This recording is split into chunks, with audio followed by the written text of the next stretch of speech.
Relatos de Belcebú a su nieto, por George Gurdjieff. Capítulo 25.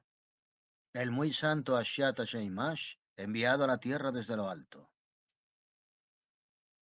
Pues bien, hijo mío, escucha ahora con la mayor atención las informaciones que voy a darte sobre aquel que hoy es el muy santo individuum cósmico general, Ashiata Sheimash, y sobre su actividad relativa a los seres tricerebrales que surgen y existen en el planeta Tierra que tanto te agrada. Ya te he dicho muchas veces que, por orden todo misericordioso de nuestro profundamente amante Padre Eterno Común, nuestros muy elevados y muy grandes individuums cósmicos realizan a veces, en la presencia de un ser tricerebral de la Tierra, la concepción determinada de un individuum sagrado, a fin de que, convertido en un ser terrestre, ese individuum pueda decidir allí mismo y dar al proceso de su existencia seral ordinaria una nueva dirección conveniente, que le permita quizá liberar su presencia de las consecuencias ya cristalizadas de las propiedades del órgano Kundabuffer, así como de la predisposición a nuevas cristalizaciones. Pues exactamente 7 siglos antes de los acontecimientos babilónicos de que te hablé, se realizó en el cuerpo planetario de un ser tricerebral de allá la concepción determinada del individuum sagrado llamado Ashiata Sheimash, a quien le tocó el turno de ser enviado desde lo alto y quien es hoy uno de nuestros muy elevados y muy grandes santos individuums cósmicos sagrados. Ashara Sheimash recibió su concepción en el cuerpo planetario de un joven de una familia pobre, perteneciente a lo que se llama la raza sumeria, en un caserío llamado Pispascana, situado no lejos de Babilonia. Creció y se convirtió en un ser responsable, en parte en ese caserío y en parte en Babilonia, que sin ser aún majestuosa era ya célebre en esa época. El muy santo Ashiata Sheimash fue el único enviado de lo alto que logró, por su santa labor, crear en tu planeta condiciones tales que la existencia de esos desdichados seres se hizo, durante cierto tiempo, algo semejante a la de los seres tricerebrales que pueblan los demás planetas de nuestro gran universo, dotados de las mismas posibilidades que ellos. Ese santo fue además el primero, en el planeta Tierra, que rehusó con el fin de cumplir la misión que le había sido asignada respecto a los seres tricerebrales, recurrir a los modos y medios habituales instituidos en el curso de los siglos por todos los demás enviados de lo alto. El muy santo Ashiata Sheimash ni enseñó ni predicó nada a los seres tricerebrales ordinarios de la Tierra, contrariamente a lo que habían hecho antes de él, y lo que todavía hicieron después todos los que fueron enviados desde lo alto con el mismo propósito. Por lo tanto, ninguna enseñanza de ese santo fue transmitida bajo forma alguna a los seres ordinarios de allá, ni tampoco a la tercera generación, y todavía menos a los seres ordinarios actuales. Sin embargo, los contemporáneos del muy santo Ashiata Sheimash hicieron llegar a los seres de las generaciones siguientes, por intermedio de los que llaman iniciados, informaciones precisas relativas a su muy santa actividad, y eso por medio de un cierto legamonismo, resultado de sus reflexiones, llamado horror de la situación. Por otra parte, desde el tiempo de su muy santa actividad, se ha conservado intacta hasta hoy una tabla de mandamientos en mármol, sobre la cual estaban grabados sus consejos y sus mandamientos para los seres de su época. Esa tabla de mandamientos, conservada e intacta, es hoy la más valiosa reliquia de un pequeño grupo de seres incluidos de allá, la cofradía Olbokmek, cuyo lugar de existencia se encuentra en el centro del continente de Asia. La palabra Olbokmek significa las diversas religiones no existen, solo hay un Dios único. Fue mi último descenso personal a la superficie de tu planeta cuando leí por casualidad ese legamonismo que transmitió a las generaciones sucesivas de seres hombres iniciados del planeta Tierra las reflexiones de San Ashiama Sheimash con el título Horror de la situación. Ese legamonismo me ayudó mucho personalmente a lucidar ciertos aspectos extraños del psiquismo de esos seres originales que yo no había llegado a comprender todavía, pese a la observación atenta de ellos a la que me había dedicado durante varias decenas de siglos. Querido y muy amado abuelo, preguntó Hassin, ten la bondad de decirme lo que significa la palabra legamonismo. Se designa con el nombre de legamonismo, contestó Belcebú, a uno de los medios que emplean allá para transmitir de generación en generación las informaciones relativas a cualquier acontecimiento de los tiempos más remotos, los seres tricerebrales que se hicieron dignos de ser y de llamarse iniciados. A fin de que comprendas mejor cómo pueden ser transmitidas las informaciones por legamonismo a los seres de las generaciones siguientes, te diré además algunas palabras acerca de los seres de allá, a quienes llaman entonces y siguen llamando iniciados. En los tiempos antiguos, en el planeta Tierra, esa palabra era empleada siempre en un solo sentido. Se llamaba así a los seres tricerebrales que habían adquirido en su presencia datos objetivos casi idénticos, perceptibles a todos. Pero desde los últimos 2 siglos ese mismo término admite dos significados. Según el primero, designa, igual que antes, a los seres de allá que por su labor personal consciente y sus sufrimientos voluntarios se han convertido en iniciados, y habiendo adquirido así para sí mismos méritos objetivos perceptibles a los demás seres, sin distinción de sistemas de cerebro, despiertan en ellos la estima y la confianza. En su segunda acepción, ese término es título de gloria que se dan entre sí unos seres pertenecientes a lo que se llama pandillas de bandidos, que tanto se multiplicaron en ese periodo y que tienen por objeto principal el despojar a los demás solo de los valores esenciales. Esas pandillas de bandidos pretextan ciertas ciencias ocultas o sobrenaturales para llevar a cabo su pillaje. Y cada uno de esos bandidos allá se da el nombre de iniciado. Entre esos iniciados terrestres hasta se encuentran grandes iniciados, quienes sobre todo en nuestros días se distinguen de los iniciados ordinarios de nueva promoción, en que en sus ocupaciones de virtuosos pasan, como allá dicen, por el agua, por el fuego, por las tuberías de la estufa, hasta por todas las salas de juego de ruleta de Montecarlo. Así que, hijo mío, se llama legamonismo la transmisión regular de informaciones relativas a los acontecimientos que han sucedido en el planeta Tierra en los tiempos más remotos y que se realizan directamente de iniciados a iniciados de primer orden, es decir, entre seres realmente eminentes, quienes se transmiten unos a otros lo que han recibido de otros seres no menos eminentes. Esa forma de transmisión fue inventada por los seres del continente de la Atlántida. Conviene hacerles justicia, ya que esa manera de proceder es realmente muy sensata y alcanza perfectamente su meta. Este es el único medio gracias al cual las informaciones relativas a ciertos acontecimientos de los tiempos más remotos pueden llegar fielmente a los seres de las generaciones futuras. En cuanto a las informaciones que pasan de generación en generación por la masa de los seres ordinarios de ese planeta, no tardan en desaparecer completamente de su memoria, o a lo sumo no dejan tras ellas, como dice nuestro querido Mulay Nasar Eddin, más que plumas y pelos y un tema para Sherezade. Por eso resulta que cuando llegan a los seres de generaciones lejanas algunos fragmentos de informaciones sobre tal o cual acontecimiento, y los seres sabios de nueva promoción se los apropian para cocinar uno de sus absurdos, se produce el original fenómeno siguiente, instructivo en el más alto grado. En la presencia general de todas las cucarachas que oyen el texto de esos absurdos, penetra de pronto para regocijarse a más no poder lo que llaman allá el espíritu funesto del baile de San Vito. En cuanto a la manera en que los seres sabios del planeta Tierra cocinan sus disparates con los fragmentos de información que les han llegado, nuestro querido Mulay Nasreddin la define perfectamente en una de sus sabias sentencias. La pulga ha sido traída al mundo para que su estornudo provoque el diluvio, cuya descripción es un objeto de estudio para nuestros científicos. Debo decirte que cuando yo existía entre tus favoritos, me era a veces difícil refrenar lo que ellos llaman un ataque de risa incontenible cuando uno de esos científicos discurría en público o me hablaba personalmente de acontecimientos antiguos de los que yo mismo había sido testigo.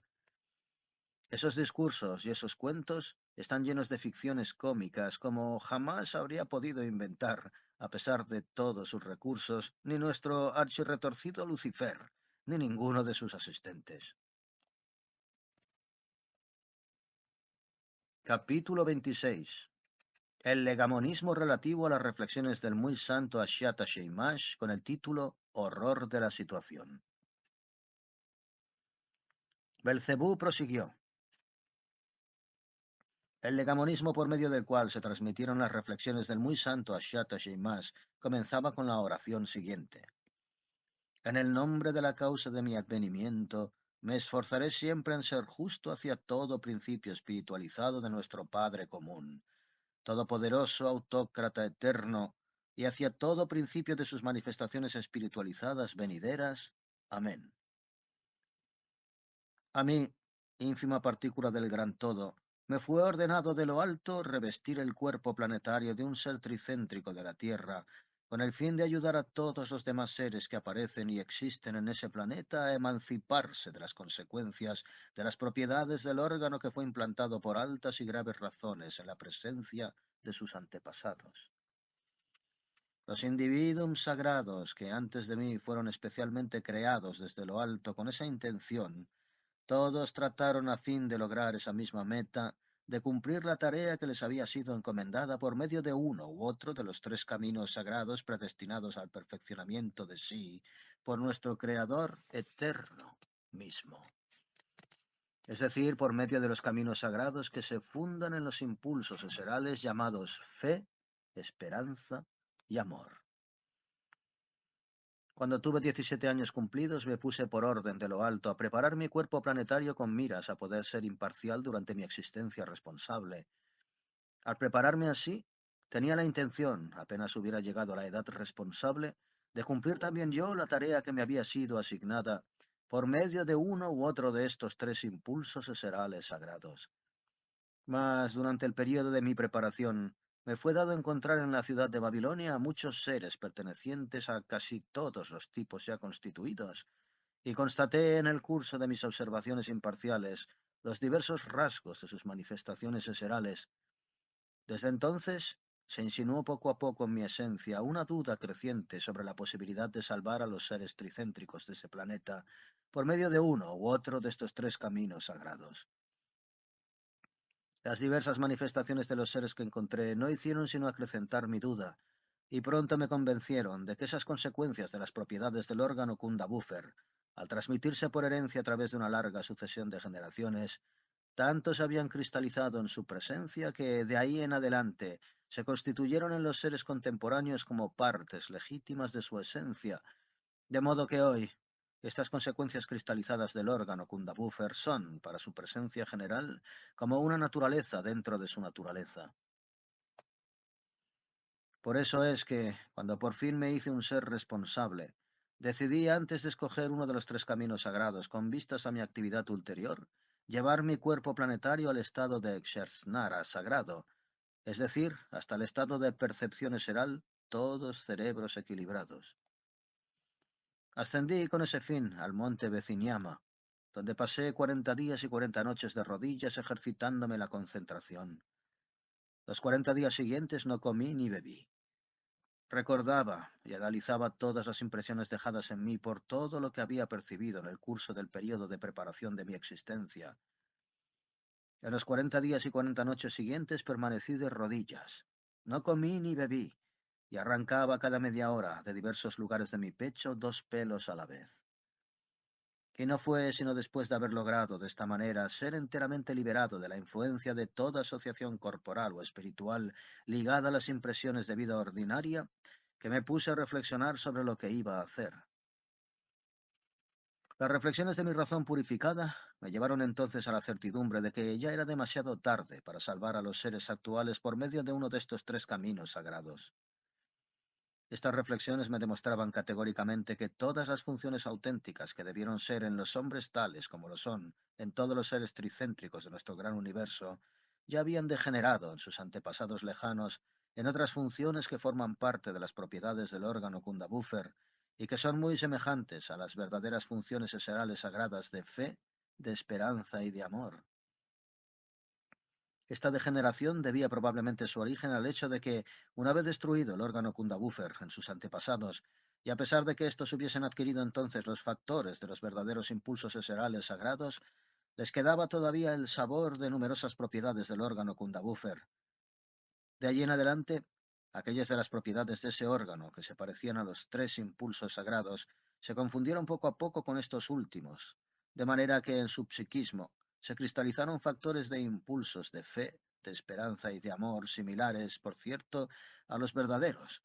y sin embargo muy singulares.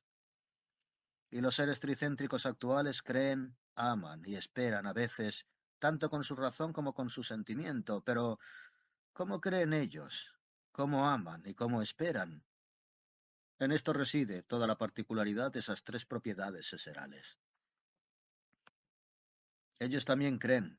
pero este impulso sagrado no funciona en ellos de manera independiente, como ocurre generalmente en todos los seres tricéntricos dotados de las mismas posibilidades que pueblan los diversos otros planetas de nuestro gran universo.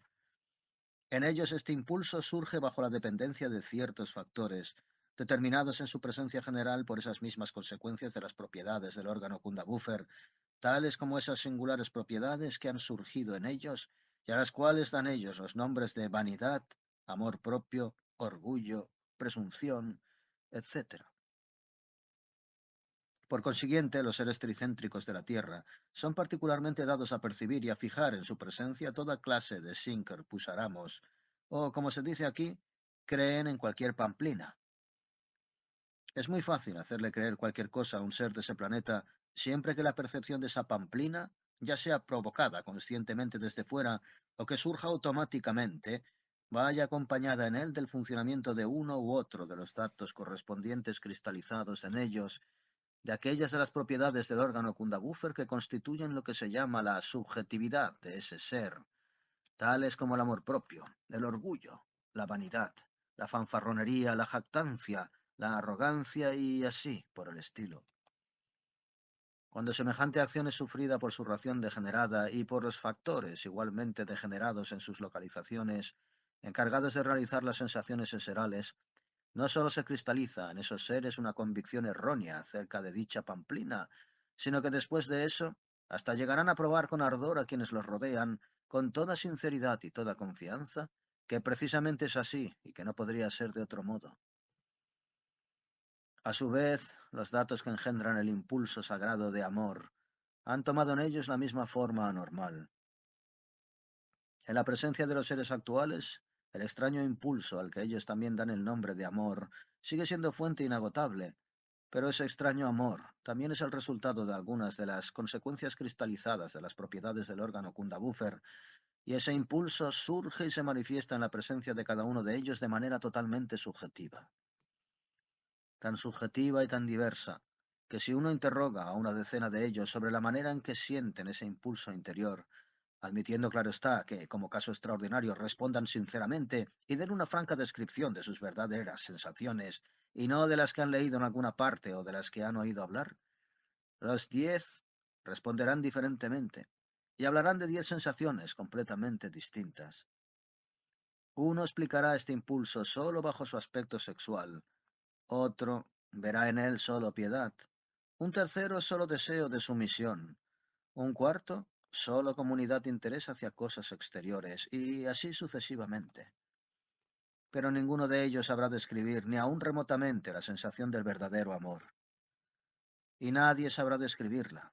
porque ninguno de esos seres hombres ordinarios de aquí siente ya, desde hace mucho tiempo, la sensación del impulso seral sagrado del verdadero amor.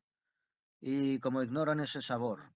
no sabrían representarse ese impulso seral sagrado que más beatitud aporta en la presencia de todo ser tricéntrico del universo y que constituye en nosotros, conforme a la previsión divina de la gran naturaleza, datos tales que al sentir sus resultados podemos con toda felicidad descansar de los esfuerzos meritorios que hemos cumplido con vistas a nuestro propio perfeccionamiento. Hoy en día, cuando uno de esos seres tricerebrales quiere a otro, quiere a ese otro, ya sea porque aquel lo aprueba siempre y lo alaba de manera inmerecida, ya sea porque la nariz de ese otro se parece mucho a la nariz de la hembra o del macho con quien fue establecido, según las leyes cósmicas de tipo y de polaridad, un contacto que todavía no se rompió, o ya sea finalmente por la sencilla razón de que el tío del ser que él ama hace excelentes negocios y bien podría un buen día ayudarlo a hacer lo mismo, y así sucesivamente. Pero los seres hombres de aquí jamás aman con verdadero amor imparcial y no egoísta. Así que gracias a esa clase de amor de los seres contemporáneos, las predisposiciones hereditarias a la cristalización de las consecuencias de las propiedades del órgano Kundabuffer se ejercen hoy sin estorbo y se fijan definitivamente en su naturaleza, de la cual se hacen parte integrante. En cuanto al tercer impulso será el sagrado, la esperanza de la esencia. Su suerte es aún peor que la de los dos primeros en la presencia de los seres tricéntricos de aquí. No solamente este impulso seral se ha adaptado definitivamente en ellos, bajo una forma desnaturalizada, a todo lo que contiene su presencia, sino que la extraña y funesta esperanza recientemente formada en ellos, que sustituyó el impulso seral de esperanza sagrada, es hoy el obstáculo principal que les impide adquirir factores para el funcionamiento de los verdaderos impulsos serales de fe, de esperanza y de amor. Debido a esa anormal esperanza recientemente formada, ellos siempre esperan algo, lo cual paraliza constantemente todas las posibilidades que aparecen en ellos, bien sea provocadas desde fuera a propósito o surjan por casualidad por sí mismas, y que tal vez aún podrían destruir la predisposición hereditaria de su presencia a la cristalización de las consecuencias de las propiedades del órgano Kundabuffer. Cuando regresé del monte Veciniama a la ciudad de Babilonia, proseguí allí mis observaciones con el fin de descubrir algún otro medio para aportar una ayuda a esos desdichados. Consagré un año entero a observaciones especiales sobre todas sus manifestaciones y percepciones, y me convencí categóricamente en el curso de ese período de que, por una parte, en los seres de ese planeta, los factores que hubieran debido engendrar en sus presencias los impulsos eserales sagrados de fe, de esperanza y de amor, estaban ya completamente degenerados, pero que, por otra parte, el factor que debe engendrar el impulso seral sobre el cual se funda en general todo el psiquismo de los seres del sistema tricerebral, impulso que existe bajo el nombre de conciencia moral objetiva, no estaba todavía atrofiado, y quedaban sus presencias casi en su estado primordial.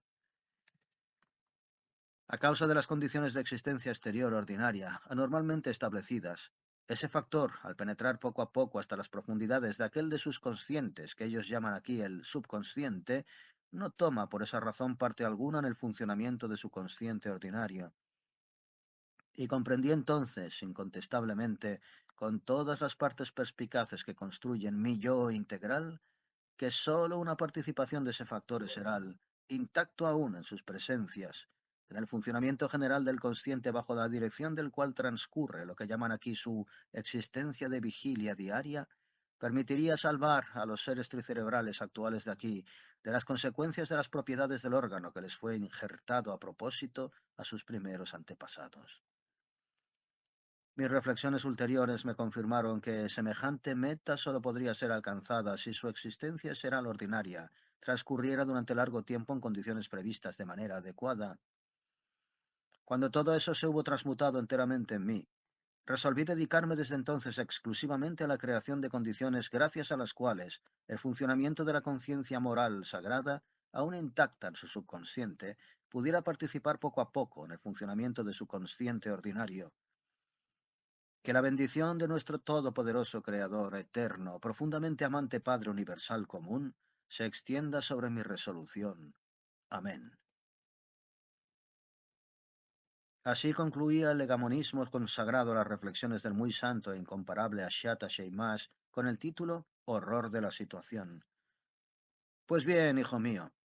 cuando leí por primera vez en detalle, al principio de mi último descenso en persona a la superficie de tu planeta, el legamonismo del que acabo de hablarte, me interesé enseguida en las deducciones de ese futuro muy alto y muy santo individuum cósmico general, Ashara Sheimash, y como ya no existía otro legamonismo ni tampoco otra fuente de informaciones sobre su muy santa actividad ulterior entre tus favoritos, resolví dedicarme a investigaciones detalladas, queriendo absolutamente saber qué medidas había tomado él y cómo las había realizado después con el objeto de ayudar a esos desdichados a liberarse de las consecuencias transmitidas por herencia de las propiedades del tan funesto órgano Kundabuffer. Así que, durante mi última estancia personal en la superficie de tu planeta, consideré como una de mis tareas principales la investigación detallada y la elucidación de la muy santa actividad ulterior del amante de la esencia, el grande, hoy muy alto y muy santo individuum cósmico general, Ashiata Sheimash. En cuanto a la tabla de mandamientos que por casualidad se conservó intacta desde el tiempo de la muy santa actividad del gran Ashiata Sheimash, y que constituye todavía actualmente la principal reliquia de la cofradía de seres iniciados de allá, que lleva el nombre de Cofradía Olbokmek, tuve la ocasión de verla en el curso de mi última estancia allá y de leer su inscripción grabada en el mármol. Mis investigaciones ulteriores me mostraron que más tarde, cuando el muy santo Ashiata Sheimash ya había organizado allá las condiciones particulares de existencia seral ordinaria que él se había propuesto establecer, fueron colocadas por su iniciativa y de acuerdo con sus consejos en lugares apropiados de varias grandes ciudades, tablas de mandamientos en las que estaban grabados numerosos preceptos y sentencias con miras a una existencia normal. Pero más tarde, al reanudarse sus grandes guerras, todas esas tablas de mandamientos fueron destruidas por esos mismos seres extraños, con la excepción de una sola de ellas, que se ha conservado hasta hoy, no se sabe cómo. Esta es actualmente el bien más preciado de esa cofradía. En el mármol estaba grabada una inscripción concerniente a los impulsos eserales sagrados llamados fe, amor, esperanza. Dice así: fe, amor, esperanza. La fe de la conciencia es libertad. La fe del sentimiento es debilidad. La fe del cuerpo es estupidez. El amor de la conciencia llama a lo mismo en respuesta. El amor del sentimiento llama a lo contrario. El amor del cuerpo solo depende del tipo y de la polaridad. La esperanza de la conciencia es fortaleza. La esperanza del sentimiento es esclavitud. La esperanza del cuerpo es enfermedad. Antes de seguir hablándote sobre la actividad del muy santo Ashiata Sheimas por el bien de tus favoritos, debo explicarte en detalle el impulso interior que ellos llaman esperanza, ya que el destino de esta, como él había notado, era aún peor que el de los dos primeros. Y las observaciones e investigaciones ulteriores que yo mismo especialmente proseguí sobre ese extraño impulso, me mostraron con claridad que los factores que engendran en su presencia tal impulso anormal son en efecto muy funestos para ellos. Esa esperanza anormal hizo aparecer allá, con una tendencia a desarrollarse, una enfermedad muy original, insólita en el más alto grado, que aún hace estragos en nuestros días y lleva el nombre de mañana. Esa extraña enfermedad del mañana tiene terribles efectos, sobre todo para los desdichados seres tricerebrales de allá, quienes al saber por casualidad que se encuentran en ellos ciertas consecuencias indeseables, se convencen de ello categóricamente, con toda su presencia, y saben qué esfuerzos son indispensables y hasta saben cómo hacerlos para liberarse de ellas. En efecto, a causa de ese funesto aspecto del inmenso y terrible mal, concentrado por diversas razones, grandes y pequeñas, en el proceso de existencia seral ordinaria de esos miserables seres tricerebrales,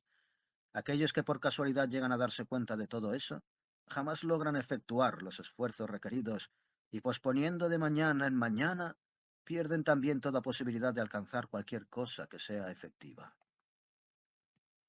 Esa extraña enfermedad del mañana, tan funesta a tus favoritos, se ha convertido en una traba para los seres actuales, no solo por el hecho de que les priva para siempre de toda posibilidad de excluir de su presencia las consecuencias cristalizadas del órgano Kundabuffer, sino que también les impide, a la mayoría de ellos, cumplir honestamente siquiera con las obligaciones eserales absolutamente indispensables a la existencia ordinaria en las condiciones ya establecidas. Como consecuencia de la enfermedad del mañana, los seres tricerebrales de allá, sobre todo los contemporáneos, postergan casi siempre para más tarde lo que deberían hacer en el momento mismo, convencidos de que más tarde sabrán hacer más y mejor. Hasta aquellos que reconocen por casualidad, por medio de su razón o debido a una acción consciente venida del exterior, su completa nulidad, y luego llegan a experimentarla con todas sus distintas partes espiritualizadas, y que llegan a saber siempre por casualidad los esfuerzos eserales que importa hacer y cómo hacerlos para llegar a ser como corresponde a los seres tricerebrales, hasta esos mismos seres, postergando de mañana en mañana, llegan casi todos a ese muy triste día en que surgen en ellos y comienzan a manifestarse los signos precursores de la vejez, llamados impotencia y debilidad, que constituyen el signo inevitable de todas las formaciones cósmicas grandes y pequeñas hacia el final de su existencia. A este respecto, no puedo dejar de hablarte del extraño fenómeno que he notado allá durante las observaciones e investigaciones a las que me dediqué sobre la presencia casi enteramente degenerada de tus favoritos. Constaté positivamente que en gran número de ellos, hacia el final de su existencia planetaria, la mayoría de las consecuencias cristalizadas en su presencia general de las propiedades de ese mismo órgano comenzaban a atrofiarse por sí mismas, y que algunas de ellas hasta desaparecían por completo,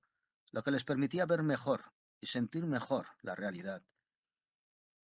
Entonces aparece en la presencia general de tus favoritos un intenso deseo de trabajar sobre sí mismos, de trabajar, como dicen ellos, para salvar sus almas. Pero claro está, dichos deseos ya no sirven para nada, por la sola razón de que es demasiado tarde para ellos. El tiempo que les había sido concedido para ese fin por la gran naturaleza ha concluido, y aunque ven y sienten la obligación de realizar los esfuerzos eserales necesarios, no tienen ahora para realizar su deseo otra cosa que esos anhelos infructuosos y esos achaques propios de la vejez. Pues, hijo mío, mis búsquedas e investigaciones ulteriores sobre la actividad del muy santo Ashar Sheimash por el bien de los seres tricerebrales que surgen y existen en tu planeta me mostraron lo siguiente. Cuando ese gran individuum sagrado, casi incomparable por su razón, se convenció definitivamente de que las vías sagradas habituales destinadas al perfeccionamiento de todos los seres tricéntricos del universo ya no convenían a los seres del planeta Tierra, entonces, después de ese año que había consagrado a efectuar observaciones e investigaciones especiales sobre su psiquismo, ascendió de nuevo al monte Veciñama, donde durante varios meses terrestres reflexionó contemplativamente sobre la manera de realizar su designio, o sea, de salvar a los seres de ese planeta de su predisposición hereditaria a cristalizar las consecuencias de las propiedades del órgano Kundabuffer por medio de los datos conservados intactos en su subconsciente para el impulso seral sagrado fundamental de conciencia moral objetiva. Sus reflexiones lo convencieron definitivamente de que en realidad era posible salvarlos por medio de los datos susceptibles de engendrar ese impulso seral sagrado, pero con la única condición de que las manifestaciones de estos datos conservados intactos en su subconsciente participen integralmente en el funcionamiento del consciente bajo la dirección del cual fluye su existencia de vigilia diaria, y de que ese impulso seral se manifieste durante un largo período bajo todos los aspectos de ese consciente. Capítulo 27. Del orden de existencia creado para los hombres por el muy santo Ashyata Sheimash. Luego Belcebú prosiguió su relato. Mis indagaciones e investigaciones me mostraron además que el muy santo Ashyata Sheimash, después de meditar en el monte Veciniama y esbozar en su razón el plan determinado de su muy santa actividad ulterior, no regresó más a Babilonia, sino que fue directamente a la ciudad de Diufapal, capital de un país situado en el centro del continente de Asia y llamado otrora Kuntlandtei. Llegado allí, entró en relación con los hermanos de la cofradía Chaptanturi, que existía en las proximidades de la ciudad y cuyo nombre significaba ser o no ser en absoluto. Esa cofradía había sido fundada 5 de sus años antes de la estancia que realizó allí el muy santo Ashyata Sheimash, por 2 seres terrestres convertidos en verdaderos iniciados según los principios existentes antes de la época ashyatiana. Uno de esos 2 seres terrestres tricerebrales llevaba el nombre de Pandolino, el otro el de Sensimirinico. Te haré notar al respecto que en la presencia general de esos 2 verdaderos iniciados terrestres de aquel tiempo, el revestimiento de las partes superiores ya se había cumplido en ese entonces, y que lograron luego, en el curso de su existencia, impulsar su perfeccionamiento hasta el grado requerido de razón objetiva sagrada. Hoy sus partes eserales superiores perfeccionadas hasta se han hecho dignas de tener, de ahora en adelante, como lugar de su existencia, el santo planeta del purgatorio. Según mis exhaustivas investigaciones ulteriores, en esos 2 seres tricerebrales de allá, Pandoliro y Sensimirinico, había surgido y se hacía sentir sin cesar en todas las partes distintas ya espiritualizadas de su presencia integral la sospecha de que su organización general había adquirido, por algunas razones evidentemente no conformes con las leyes, algo muy indeseable para ellos, y al transformarse pronto esa sospecha en convicción, vieron al mismo tiempo que les era imposible deshacerse de ese algo muy indeseable que se había puesto a funcionar en ellos únicamente por medio de sus datos interiores. Resolvieron entonces buscar entre sus semejantes algunos otros animados, seres animados de las mismas intenciones, y mancomunar sus esfuerzos con miras a llegar a deshacerse de ese algo tan indeseable. No tardaron en descubrir a esos seres entre aquellos que llaman monjes en los monasterios, muy numerosos en esa época, en los alrededores de la ciudad de Diulfalpal, y fue con esos monjes elegidos por ellos que fundaron entonces dicha cofradía. Pero el muy santo Ashara Sheyimash, tras haber establecido las relaciones requeridas durante su estancia en la ciudad de Diulfapal con los hermanos de dicha cofradía, quienes ya trabajaban en consultar sobre ellos mismos el funcionamiento normal de su psiquismo,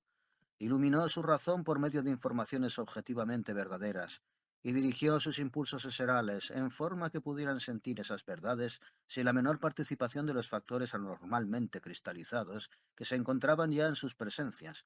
ni tampoco lo de los factores capaces de surgir de nuevo de los resultados de percepciones externas vinculadas a la forma anormalmente establecida allá de existencia eseral ordinaria. Mientras instruía de esa manera a los hermanos de la antigua cofradía Chaftanturi y deliberaba con ellos sobre sus conjeturas y sus intenciones, el muy santo Ashyata Sheimash se aplicaba conjuntamente a elaborar lo que se llama las reglas, o como también se dice allá, los estatutos de la cofradía que él iba a fundar con la ayuda de ellos en la ciudad de Diufapal, y que llevaba más tarde el nombre de cofradía Gistvori, lo que significaba: solo se llamará y llegará a ser el Hijo de Dios aquel que adquiera en sí mismo la conciencia. Cuando todo estuvo a punto y organizado, con la participación de los hermanos de la antigua cofradía Chaftanturi, el muy santo Ashyata Sheimash mandó a los hermanos a varios lugares, encargándolos de propagar allí, siguiendo sus directivas, la idea de que en el subconsciente de los hombres se cristalizan para siempre unos datos manifestados desde lo alto, capaces de hacer nacer en ellos el impulso divino de la verdadera conciencia moral, y que sólo aquel que adquiriese el poder de hacer participar la acción de esos datos en el funcionamiento del consciente, con el cual él pasa su existencia diaria, tendrá el legítimo derecho de llamarse, en el sentido objetivo, y de realmente ser el verdadero hijo del Padre Creador común de toda cosa existente. Y entonces los hermanos se pusieron a predicar esas verdades objetivas, en primer lugar entre los monjes de los numerosos conventos que se encontraban en las cercanías de Diulfapal, y luego entre los seres ordinarios de la ciudad. El resultado de sus prédicas fue que escogieron primeramente 35 novicios serios y bien preparados para la primera cofradía Gistvori que fundaron en la ciudad de Diulfapal. Luego, el muy santo Ashyata Sheimash, al mismo tiempo que aclaraba la razón de los antiguos hermanos de la cofradía Shaftanturi, asumió además la responsabilidad, con su ayuda, a esclarecer la razón de esos 35 novicios. Y así continuó durante la totalidad de uno de sus años. Y fue solamente entonces que entre los hermanos de la antigua cofradía Chaftanturi y entre los 35 novicios, algunos se mostraron poco a poco dignos de llegar a ser lo que se llamaba hermanos con pleno derecho de la primera cofradía Gistvori. Según los estatutos establecidos por el muy santo Ashyata Sheimash, cada uno de ellos podía convertirse en uno de esos hermanos con pleno derecho de la cofradía Gistvori, con la única condición de que, aparte de ciertos méritos objetivos igualmente previstos, llegasen a adquirir el poder de dirigir conscientemente el funcionamiento de su propio psiquismo, a fin de ponerse en estado de saber convencer a la perfección a un centenar de otros seres ordinarios, demostrándoles lo que debe ser en los hombres el impulso de la conciencia moral objetiva. ¿Cómo importa manifestarlo, a fin de que el hombre pueda responder a la verdadera razón de ser y a la meta de su existencia? ¿Y cómo adquirir a su vez lo que se llama la intensidad de poder necesaria para convencer al menos a otro centenar? Aquellos que se hicieron dignos de convertirse en hermanos con pleno derecho de la cofradía Gisbori recibieron entonces por primera vez allá el nombre de sumos sacerdotes. Para que comprendas mejor la muy santa actividad de Ashyata Sheimash, necesitas igualmente saber que, una vez destruidos todos los resultados de sus santos trabajos, la palabra sumo sacerdote, al igual que la de iniciado, de la que ya te hablé, fue tomada por tus favoritos, como es tomada todavía en nuestros días en dos sentidos absolutamente diferentes. El primer término, que anteriormente se usaba en todas partes, pero que hoy día no es usado sino en algunas regiones y además por grupos insignificantes y aislados, designa a aquellos profesionales que todo el mundo llama ahora allá eclesiásticos o sacerdotes.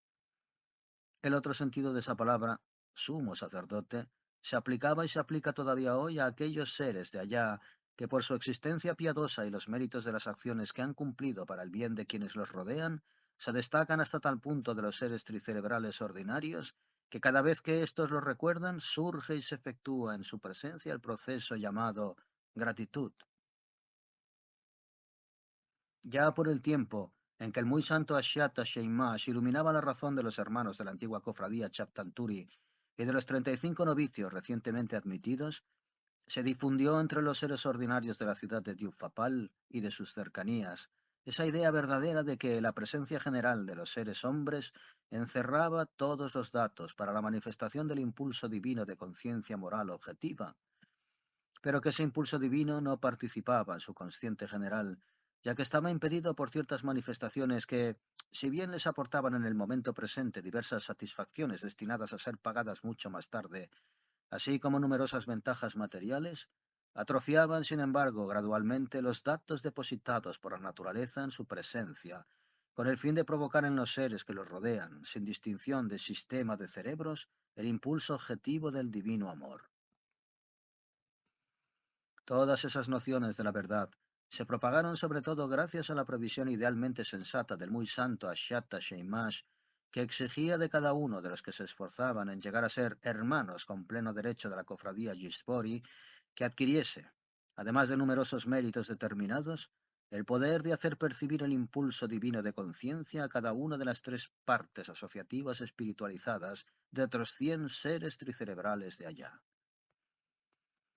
Cuando la organización de la primera cofradía Gisbori en la ciudad de Diulfapal más o menos se normalizó y se previó de tal forma que el trabajo ulterior se pudiese hacer de manera independiente bajo la única dirección de los hermanos de la cofradía, el muy santo Ashata Sheimash se puso entonces a escoger, entre los que había llegado ya a ser hermanos con pleno derecho, a aquellos que comenzaban, tanto conscientemente con su razón como inconscientemente con su sentimiento, a sentir en su subconsciente ese impulso divino y que se habían convencido plenamente de la posibilidad de lograr, haciendo ciertos esfuerzos sobre sí, que ese impulso seral divino se convirtiera y se quedara para siempre como parte integrante de su conciencia ordinaria. Tomó entonces aparte a esos iniciados de primer grado que habían sentido y conocido ese impulso e inició la razón de ellos en verdades objetivas, que quedaron hasta hoy totalmente ignoradas de los seres tricerebrales de allá. Esos seres iniciados de primer grado que él había seleccionado recibieron entonces por primera vez el nombre de grandes iniciados. Date cuenta de que fue en aquel tiempo cuando fueron restaurados por el muy santo Ashata Sheimash todos los principios que rigen el ser de los iniciados allá y que más tarde se llamaron las restauraciones asharianas. Fue a esos primeros grandes iniciados a quienes el muy santo, hoy muy gran santo Ashata Sheimash,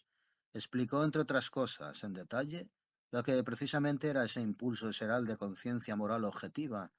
y cómo surgían en la presencia de los seres tricerebrales los factores apropiados para suscitar su manifestación. Un día dijo a ese respecto: los factores para el impulso seral de conciencia moral objetiva en los seres tricerebrales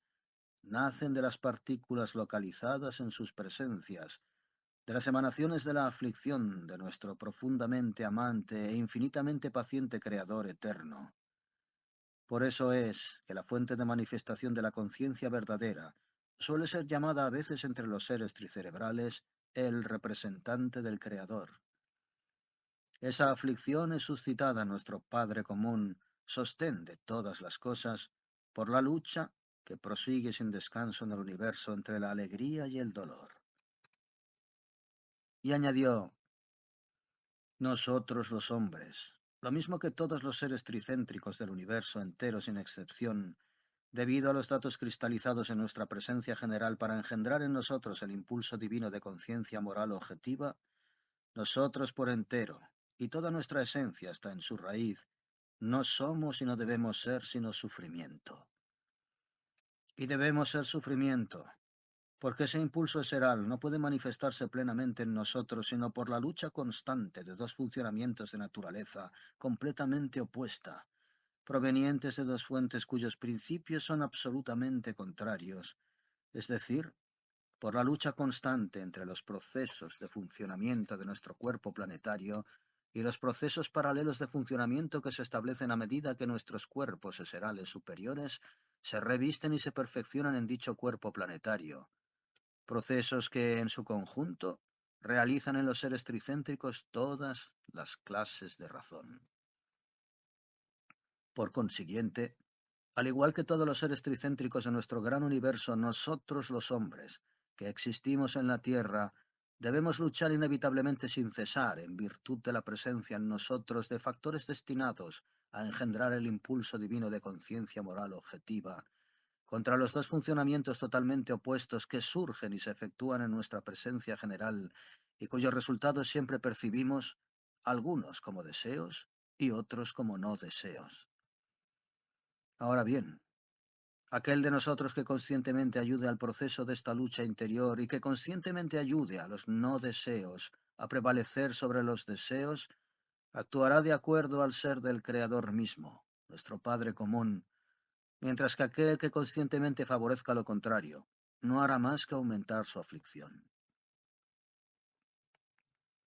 Debido a todo lo que acabo de relatarte, hijo mío, no habían transcurrido 3 de sus años y ya todos los seres ordinarios de la ciudad de Diufapal y de sus alrededores, así como de numerosos países del continente de Asia, sabían que ellos poseían el impulso seral divino de la verdadera conciencia, susceptible de participar en el funcionamiento de su consciente de vigilia ordinario, y que en todas las cofradías del gran profeta Ashata Sheimash, todos los iniciados y sumos sacerdotes explicaban e indicaban lo que importaba hacer y cómo hacerlo para llegar a ese fin.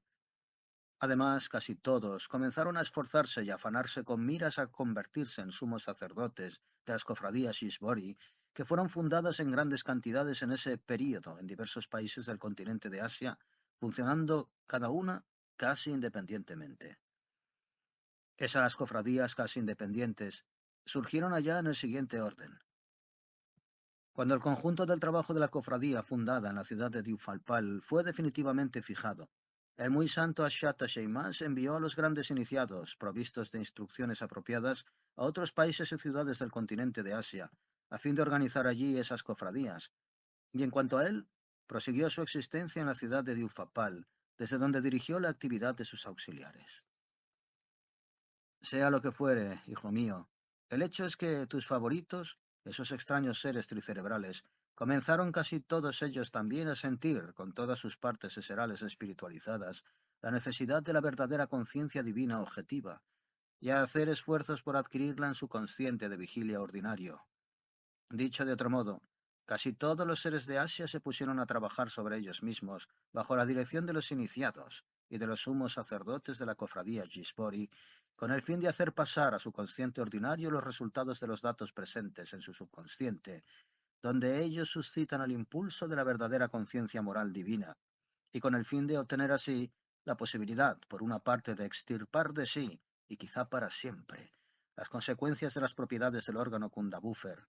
funestas para ellos como también para las generaciones a las cuales ellos las transmitirían por herencia,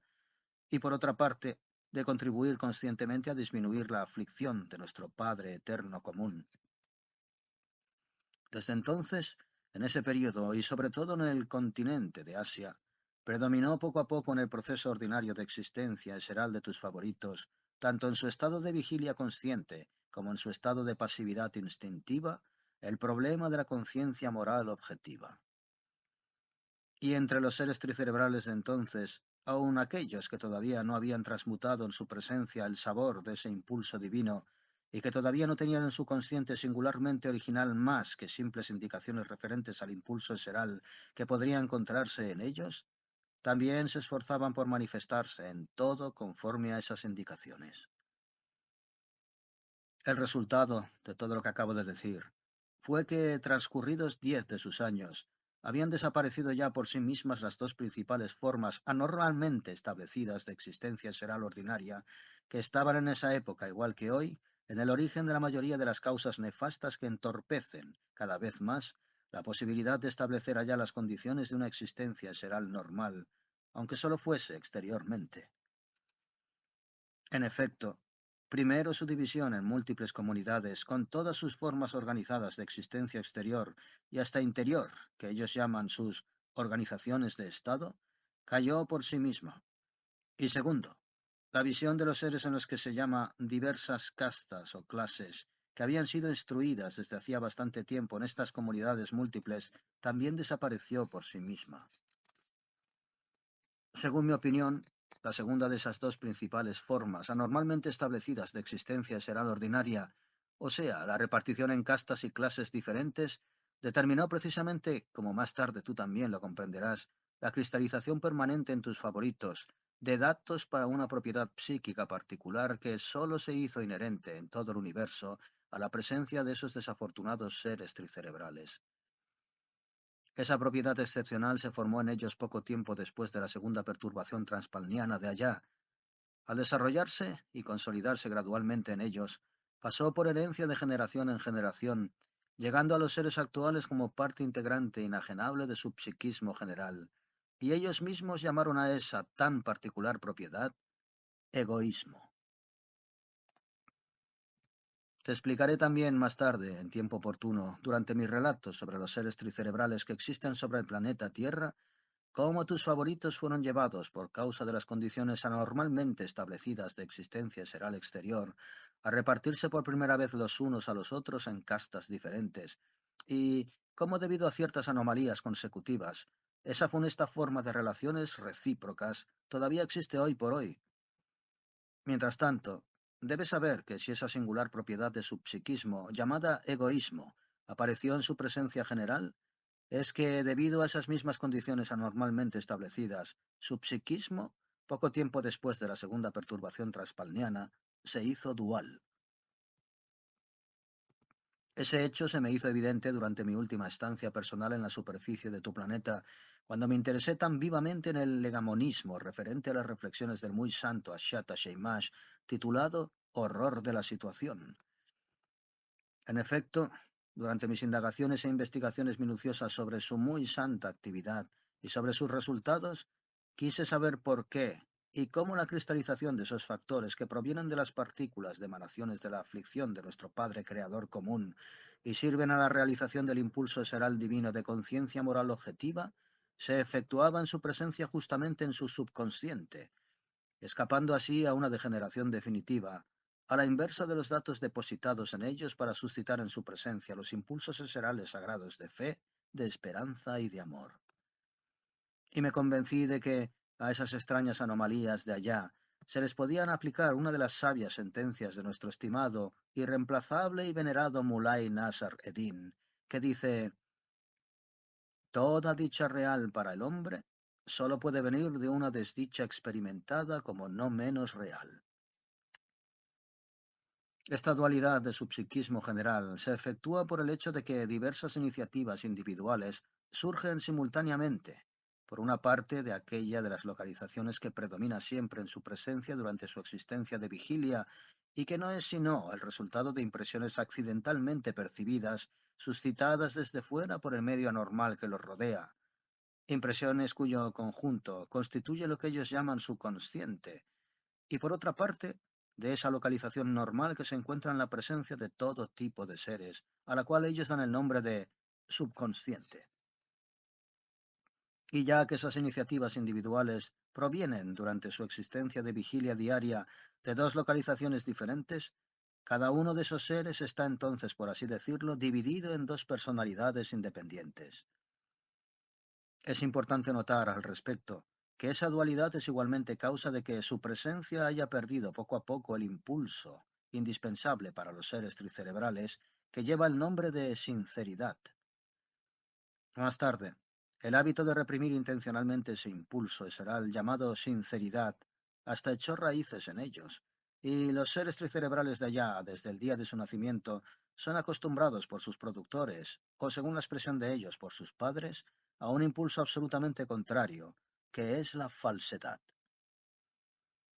Enseñar y sugerir a sus propios hijos la ciencia de engañar a los demás y ser mentirosos en todo, hasta se eleva en los seres del planeta Tierra de los tiempos actuales a la conciencia de un deber. Es precisamente eso lo que ellos designan con el célebre nombre de educación. Educan a sus hijos para que jamás puedan, ni siquiera se atrevan a manifestarse según la dirección instintiva de su conciencia moral, y a no hacer sino lo que está indicado en los manuales llamados de buen tono, ordinariamente inventados allá por diversos candidatos jasnamuses. Y claro está, cuando esos niños crecen y se hacen seres responsables, actúan y se manifiestan de manera automática, exactamente como se les enseñó en el tiempo de su formación.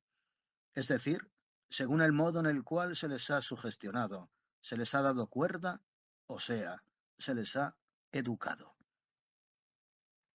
Por causa de todo eso, la conciencia moral objetiva que podría aparecer desde la más tierna infancia en el consciente de los seres de ese planeta se ve poco a poco replegada hacia el interior y se encuentra entonces cuando ellos crecen en lo que llaman su subconsciente. Y el funcionamiento de los datos que sirven para suscitar en sus presencias el impulso divino de conciencia moral objetiva ha cesado completamente desde hace mucho tiempo de participar en el consciente bajo la dirección del cual fluye su existencia de vigilia diaria. He aquí por qué, hijo mío, la cristalización en su presencia de la manifestación divina que constituye en ellos unos datos que permiten el advenimiento de ese impulso seral sagrado, venido desde lo alto, se efectúa en su solo subconsciente, y es únicamente porque su subconsciente ha dejado de participar en el proceso de su existencia cotidiana que esos datos han evitado la degeneración a la cual han sido sometidos todos los demás impulsos eserales sagrados que deberían también ellos encontrarse en su presencia, es decir, los impulsos de fe, de esperanza y de amor. Y hoy en día, aun si en algunos de ellos los divinos datos cristalizados en su presencia con vistas a ese impulso seral se manifestaran, por una razón u otra, fuera del subconsciente, y se esforzaran por tomar parte en el funcionamiento de su consciente ordinario normalmente constituido, apenas se dieran ellos cuenta, tomarían enseguida todas las medidas a fin de evitarlo, ya que ningún ser en cuya presencia funcionara ese impulso divino de verdadera conciencia moral objetiva podría desde ese entonces continuar su existencia en las condiciones que reinan actualmente allá. Desde que en la presencia de tus favoritos se implantó definitivamente el egoísmo, esa original propiedad eseral se volvió a su vez uno de los factores determinantes de la cristalización progresiva en su psiquismo general, de los datos que propician la aparición de algunos impulsos eserales aún más singulares, existentes actualmente allá con los nombres de malicia, envidia, odio, hipocresía, desprecio, soberbia, servilismo, picardía, ambición, duplicidad, etc. Las singulares propiedades psíquicas que acabo de enumerar y que no convienen en absoluto a los seres tricerebrales estaban ya completamente cristalizadas en la presencia de la mayoría de tus favoritos y constituían atributos inevitables de su psiquismo, mucho antes del tiempo del muy santo Ashar Sheimash. Pero cuando las nuevas formas de existencia establecidas a propósito por Ashar Sheimash empezaron a fijarse en el proceso de su existencia seral, para mantenerse allí después automáticamente, esas extrañas propiedades desaparecieron completamente de la presencia de casi todos los seres tricerebrales de allá. Más tarde, sin embargo, cuando ellos mismos hubieron destruido todos los resultados de la santa labor del amante de la esencia Ashiata Shaimash, esas propiedades particulares, que son tan funestas para ellos, reaparecieron en ellos para llegar a ser finalmente en los seres tricerebrales actuales el fondo mismo de toda su esencia. Entonces, hijo mío, cuando los datos que suscitan ese singular impulso seral de egoísmo aparecieron en la presencia general de tus favoritos y esa propiedad excepcional, cuya evolución producía poco a poco nuevos factores para extraños impulsos eserales tan particulares como los otros, pero esta vez secundarios, Usurpó en su organización el lugar de un maestro autócrata único, no solamente toda manifestación, sino también, como se dice, toda veleidad de aparición del impulso seral divino se convirtió en una traba a la acción de ese nuevo maestro autócrata. Como consecuencia, tus favoritos se vieron constreñidos por la fuerza de las cosas a evitar siempre, tanto consciente como inconscientemente, su participación en el funcionamiento del consciente bajo cuyo control se acostumbraron a estar en su existencia de vigilia, y la acción de esos divinos datos se desvió, por así decir, cada vez más del funcionamiento de su consciente ordinario, para no tomar parte más que en el funcionamiento de su subconsciente. Al elucidar todo lo que acabo de decir, gracias a mis minuciosas indagaciones e investigaciones, comprendí entonces por qué surgió y por qué existe todavía hoy su división, particularmente funesta para ellos por las consecuencias que ella acarrea en diversas castas o clases. Luego, nuevas y más profundas indagaciones me revelaron por otra parte muy claramente que, aun en los seres contemporáneos, los datos para la adquisición del impulso divino fundamental de conciencia moral objetiva continúan cristalizándose y manteniéndose durante todo el tiempo de su existencia en ese nivel de conciencia que ellos llaman el subconsciente. El hecho de que los datos de ese impulso seral divino se cristalicen todavía y que sus manifestaciones continúen participando en el proceso de su existencia seral, me fue confirmando a una parte de las investigaciones a las cuales acabo de aludir por las frecuentes dificultades que eso me creaba durante el periodo en que, desde el planeta Marte, observaba a esos seres. En efecto, si desde el planeta Marte yo podía siempre observar libremente, sin la menor molestia, a través de mi tescuano, la existencia que seguía su curso en la superficie de los otros planetas de este sistema solar, en cambio la coloración particular de la atmósfera de tu planeta Tierra hacía a veces que las observaciones a las que me entregaba sobre el proceso de existencia de tus favoritos fuesen sencillamente muy pobres. Esa coloración especial provenía, como supe más tarde, de la aparición en dicha atmósfera de numerosas y frecuentes cristalizaciones irradiadas por tus favoritos, cuando son presa del impulso interior particular que ellos mismos llaman remordimiento de conciencia. Y esto es así, porque cuando ellos reciben un choque moral, las asociaciones que se hacen en ellos a partir de impresiones anteriormente percibidas y que consisten en su mayoría, como te dije ya, en pamplinas de toda clase, se modifican, se apaciguan y a veces hasta cesan completamente por cierto tiempo. Como consecuencia, en la presencia general de esos seres tricerebrales de allá, se hace automáticamente una combinación de funcionamiento que libera los datos presentes en su subconsciente para servir a la manifestación del impulso divino de conciencia moral objetiva y permite su participación temporal en el funcionamiento de su consciente ordinario. Entonces se producen en ellos esos remordimientos de conciencia que suscitan la aparición de las cristalizaciones particulares de las que acabo de hablar, las cuales se desprenden de ellos mezcladas con otras radiaciones, y el conjunto de estas radiaciones le imprime a veces a la atmósfera de tu planeta la coloración especial que le impide al órgano eseral de la vista penetrar libremente a través de ella. Debo decirte ahora que tus favoritos, sobre todo los contemporáneos, se han hecho peritos en el arte de impedir que ese impulso interior llamado remordimiento de conciencia permanezca en su presencia general. Apenas comienzan a sentir en ellos mismos las primeras punzadas, o mejor dicho, la picazón precursora del funcionamiento de ese impulso seral, lo apalean sin avisar, de suerte que ese impulso, todavía no completamente formado en ellos, es inmediatamente abatido. A fin de vapulear esos remordimientos de conciencia incipientes, hasta han inventado diversos medios especiales muy eficaces que existen allá abajo, los nombres de alcoholismo, cocainismo, morfinismo, nicotinismo, onanismo, yoísmo, ateneísmo y algunos otros, cuyo nombre termina igualmente en ismo. Lo repito, hijo mío, te explicaré en el momento oportuno cuáles son los resultados de las condiciones anormalmente establecidas de existencia ordinaria que se hicieron factores para la aparición y el mantenimiento de su división, tan funesta para ellos en diversas castas.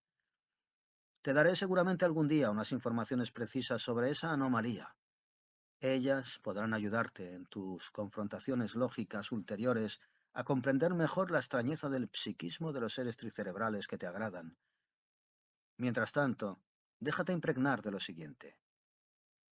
Cuando la propiedad psíquica particular de egoísmo se perfeccionó en la presencia general de tus favoritos y suscitó, como por otra parte sigue haciéndolo, los diversos impulsos eserales secundarios de los cuales te hablé, y cuando por otra parte el impulso sagrado de conciencia moral objetiva cesó completamente de tomar parte en su consciente de vigilia, los seres tricerebrales que aparecieron y existieron en el planeta Tierra, tanto antes como después de la muy santa actividad de Ashata Sheimash, se esforzaron siempre, durante el proceso de su existencia ordinaria, en procurarse el bienestar exclusivamente para sí mismos. Y como en general no hay y no podría haber en ningún planeta de nuestro gran universo una cantidad suficiente de todo lo que sería necesario para asegurar a cada uno un bienestar exterior igual, sin tener en cuenta lo que se llama los méritos objetivos, resulta que el bienestar de los unos se edifica siempre sobre la adversidad de los otros. Esta preocupación solo por su bienestar cristalizó poco a poco en su psiquismo unas propiedades muy particulares y sin precedente, tales como la astucia, el desprecio, el odio, el servilismo, la mentira, la adulación, etc., que se convirtieron a su vez en factores de manifestaciones indignas de seres tricerebrales, acarreando por otra parte la destrucción gradual de todas las posibilidades interiores que les habían conferido la naturaleza, de llegar a ser unas parecidas partículas del gran todo razonable.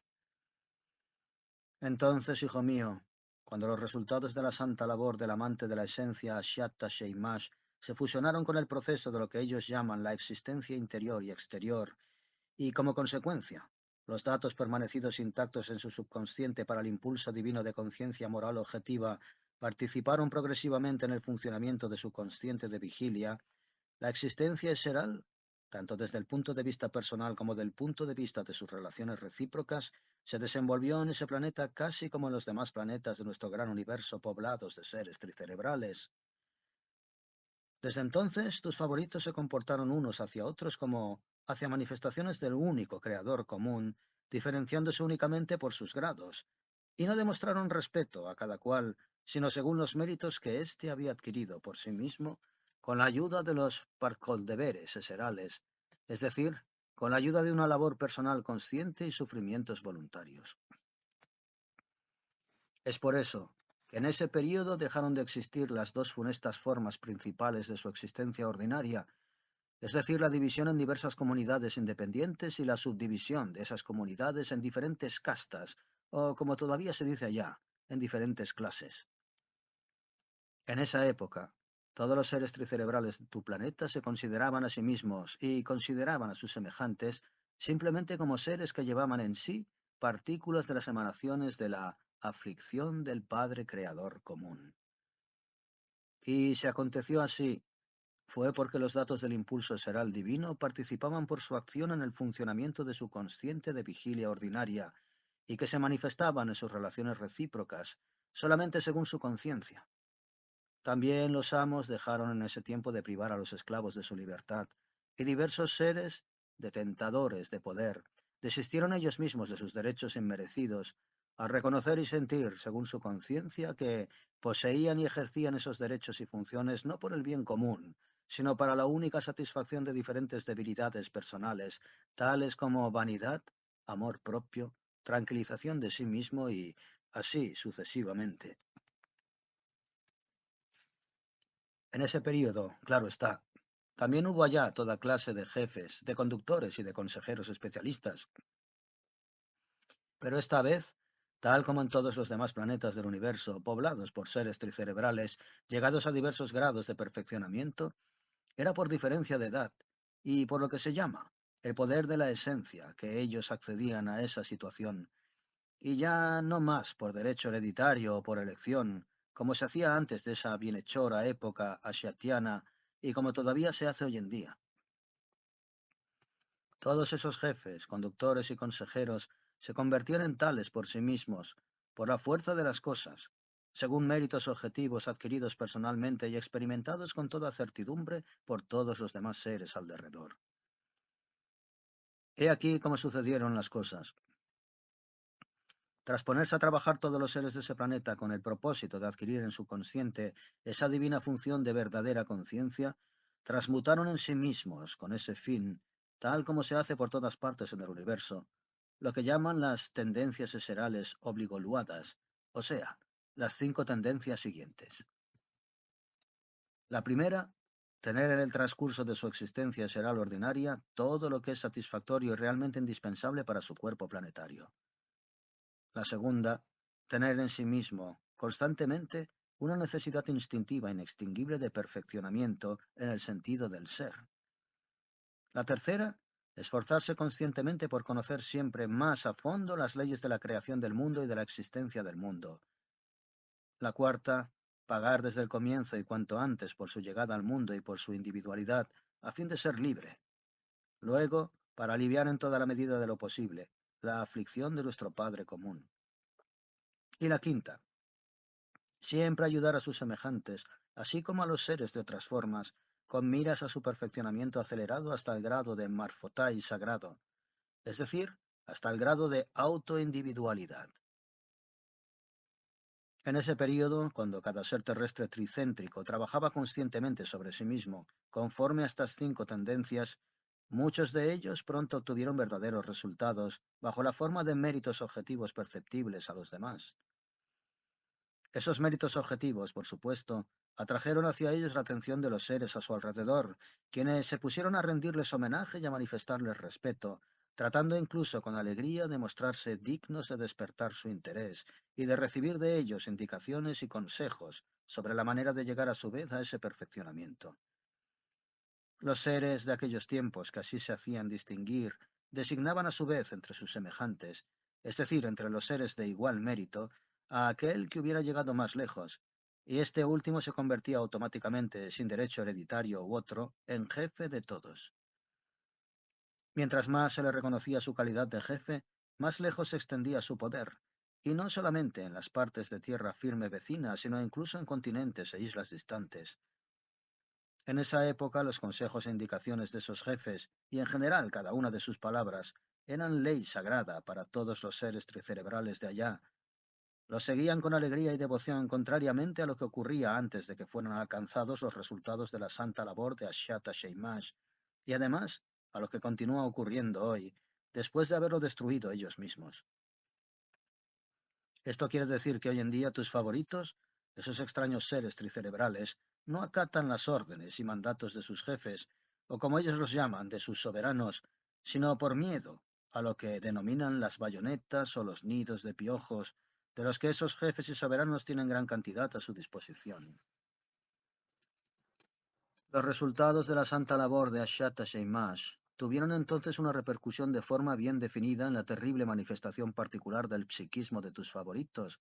es decir, sobre su necesidad imperiosa de destruirse unos a otros periódicamente. El proceso de destrucción recíproca establecido allá y provocado por esa terrible particularidad de su psiquismo cesó completamente en el continente de Asia y prosiguió de vez en cuando solo en tierras firmes, grandes y pequeñas, de la superficie de tu planeta, que se encontraban muy alejadas. Y esto debido a que la distancia no había permitido que les llegara la influencia de los iniciados y de los sumos sacerdotes, ni que se transmutara en la presencia de los seres que las poblaban. Pero el más asombroso y el más significativo de los resultados de la santa labor de Ashata Sheimash fue que en ese período no solamente la duración de la existencia de esos infortunados volvió a ser un poco más normal, dicho de otra manera, más larga, sino que por otra parte, mientras disminuía su mortalidad, como ellos dicen, al mismo tiempo el número de sus resultados manifestados para la continuación de su especie, es decir, lo que ellos llaman la natalidad, bajó por lo menos en una quinta parte. Así fue verificada prácticamente una de las leyes cósmicas llamada ley de equilibrio de las vibraciones, tales como resultan de la evolución y de la involución de las sustancias cósmicas requeridas para el muy grande trogoautoegócrata cósmico. Esa disminución de la mortalidad y de la natalidad vino de que, al acercarse a una existencia normal para ser tricéntricos, ellos se pusieron a irradiar vibraciones que correspondían más a las exigencias de la gran naturaleza, de suerte que ella tuvo menos necesidad de las vibraciones producidas por la destrucción de la existencia de los seres. Comprenderás perfectamente esa ley de equilibrio de las vibraciones cuando te haya explicado a su debido tiempo, como ya te lo prometí varias veces, todas las leyes cósmicas fundamentales. Así que, hijo mío, gracias a la labor consciente del muy santo Ashiata Sheimash, tus favoritos durante ese período se beneficiaron poco a poco con bienes sin precedentes, pero para gran desolación de todos los individuos más o menos conscientemente pensantes de todos los grados de razón, ellos mismos, los desdichados, los destruyeron completamente poco después de que el muy santo Ashata Sheimash abandonó su planeta, pues es así que se les ha hecho propio tratar todas las buenas adquisiciones de sus antepasados, y ellos destruyeron y barrieron hasta tal extremo esos bienes de la superficie de su planeta, que no llegó a los oídos de los seres actuales que hubo un tiempo, en su propio planeta, en que existió ni siquiera el rumor de semejante beneficio. Sin embargo, ciertas inscripciones que han subsistido desde los tiempos antiguos y se han conservado hasta nuestros días, contienen informaciones relativas a la existencia en su planeta de una organización de Estado de un cierto orden encabezada por seres del más alto mérito. Según esas informaciones, los seres actuales se contentaron con inventar un nombre para esa organización de Estado, le dieron el de Orden de los Sumos Sacerdotes y allí se mantuvieron. Pero, ¿en qué consistía esa orden de los sumos sacerdotes y cuál era su razón de ser? Justamente esa es la última de las preocupaciones de los seres actuales del planeta Tierra, saber a qué se dedicaban los salvajes de los tiempos antiguos.